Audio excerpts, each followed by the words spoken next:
Bonjour à tous et on continue toujours avec CSS et cette fois-ci on va voir un peu les propriétés concernant la couleur, comment changer la couleur du test et aussi on verra aussi les backgrounds, changer les couleurs de fond et aussi insérer des images en couleur de fond. Ok, on y va.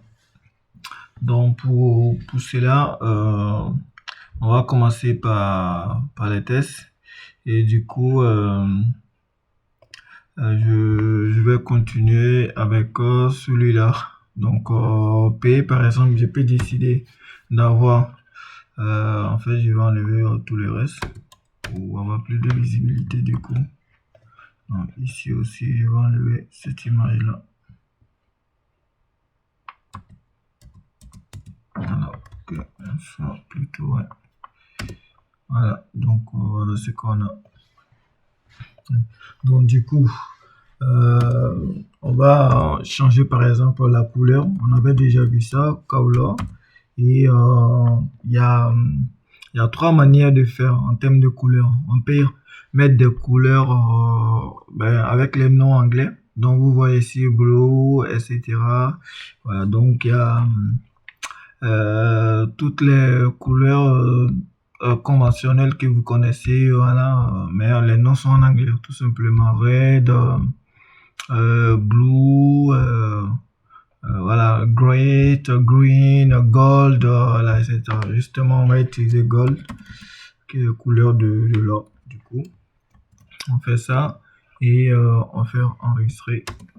Voilà, donc vous voyez la couleur du test a changé. Je peux le faire en red, en rouge. Du coup, j'ai fait ça, ça fait rouge, voilà, etc.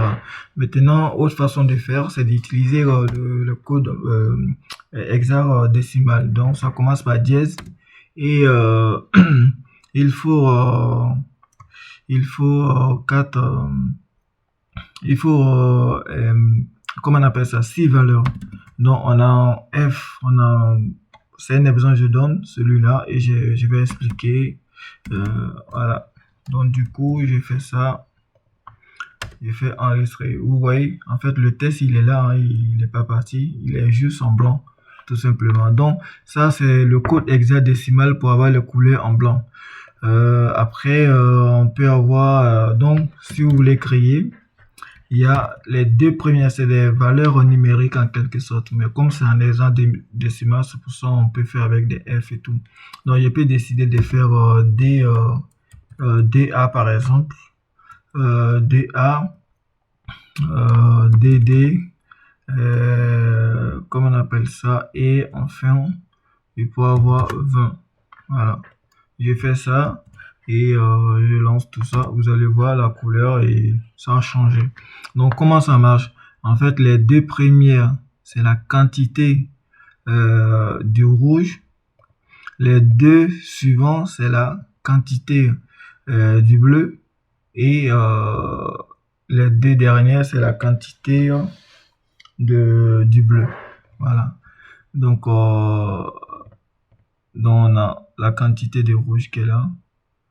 On a la quantité du vert qui est là. Et ici, on a la quantité du bleu qui est ici. Donc, du coup, je peux mettre d'autres valeurs. Je peux mettre 10, 70 et 30. Je fais ça. Je fais ça. Voilà. Je peux mettre ici 0,0, c'est-à-dire la quantité de rouge. Je le mets à 0 et après, voilà la quantité du vert, je peux le mettre à ça et mettre l'autre là à 30. Donc voilà. Donc du coup, mais pour être vraiment sûr, certain, il y a des sites qui vous permettent de connaître exactement comment on appelle ça, le code hexadécimal d'une couleur qui vous plaît et tout. Donc vous pouvez aller voir et avoir. Voilà, au lieu de créer des têtes comme ça. Maintenant, on va voir la troisième manière de faire. La troisième manière de faire, c'est d'utiliser une fonction CSS qui s'appelle RGBG. Pardon, RGB. Voilà, RGB. En fait, c'est le rouge, vert, bleu. Donc, c'est la même chose. Je peux mettre 20 ici pour la quantité de rouge. Après, 50 pour la quantité du vert. Et enfin, voilà, pour la quantité du 60 pour la quantité du bleu. À la fin, je fais ça. Voilà, ça n'a pas changé grand chose, mais je peux mettre ici, pardon, 255. Voilà, j'ai fait ça. Voilà, ça m'a changé. Ici aussi, peut-être comme ça, et je change, et vous allez voir. Le résultat, voilà, ça change du tout. Donc voilà, en ce qui concerne les, comment on appelle ça, les couleurs. Donc ce qu'on peut faire aussi, c'est de changer en même temps la couleur du background. Donc ce qu'on fait, on met tout simplement background, background et tirer. Donc ça nous permet de changer la couleur du fond. Du coup, on actualise ça et voilà. Donc tous les paragraphes auront pour fond cette couleur. On peut faire avec le titre aussi. Donc je vais le mettre en H1 et je vais utiliser ça ici du coup. Voilà, pour changer un peu. Donc vous allez voir. Voilà, on a ça. Maintenant, c'est quoi on peut faire aussi? On peut jouer ici l'opacité. Donc opacity. Donc si l'opacité c'est entre 0 et 1. Donc je peux mettre 0,6 tout simplement. Et j'ai fait ça, vous voyez. Voilà, l'opacité a diminué. Donc 1 c'est 100%. Donc c'est-à-dire ça prend la forme normale. Et quand on est à 0, ben, c'est totalement transparent. Du coup. Et voilà, on voit plus rien. Voilà, donc on peut être entre les deux. Ça, c'est 30%. Et voilà. Donc, mais on peut les faire aussi également avec, RGB. Donc, avec la fonction RGB, et, on peut les faire, mais il faut juste lui ajouter... comment on appelle ça, A pour l'opacité. Donc ça fait RGB A du coup. Mais on va les faire sur le, celui-là, on va les faire sur les paragraphes, sur la couleur des paragraphes par exemple. Ça peut être color, on peut faire RGB A du coup. Et on donne les valeurs du coup 20 00 et le dernier c'est l'opacité, donc c'est la même chose. Donc si je mets 0,50, donc je veux que ça soit 50%, donc ça fait ça. Si je mets 0,1, ça dit je veux que ça soit 10%. Et voilà, donc ça fait 10%, ça fait cette couleur là et 10% de transparence.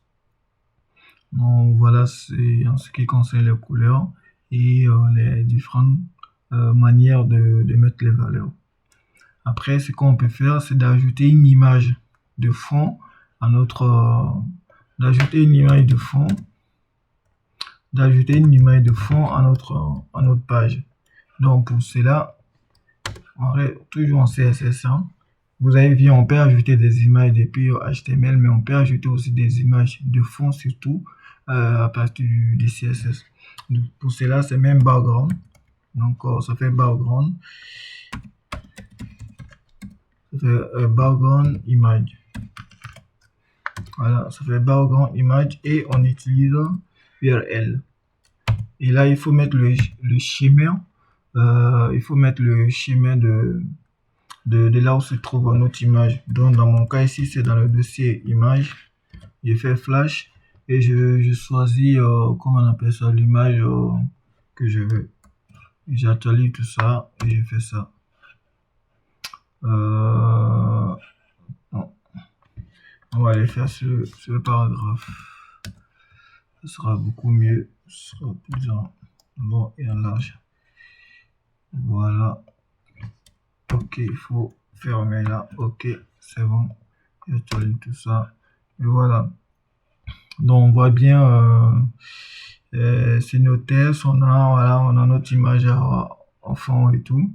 Et je vais enlever ça pour qu'on voit bien le test. Voilà. Donc, je fais ça. Donc, vous voyez en fond, on a notre image qui est placée. Donc, il y a d'autres propriétés qui sont liées à ça. On verra ça plus en détail et tout dans les prochains chapitres à venir. Et aussi, on verra aussi les bordures et tout. Et aussi les ombres en fait. Donc, ça nous permet de faire des images ou des apparences en 3D. Voilà.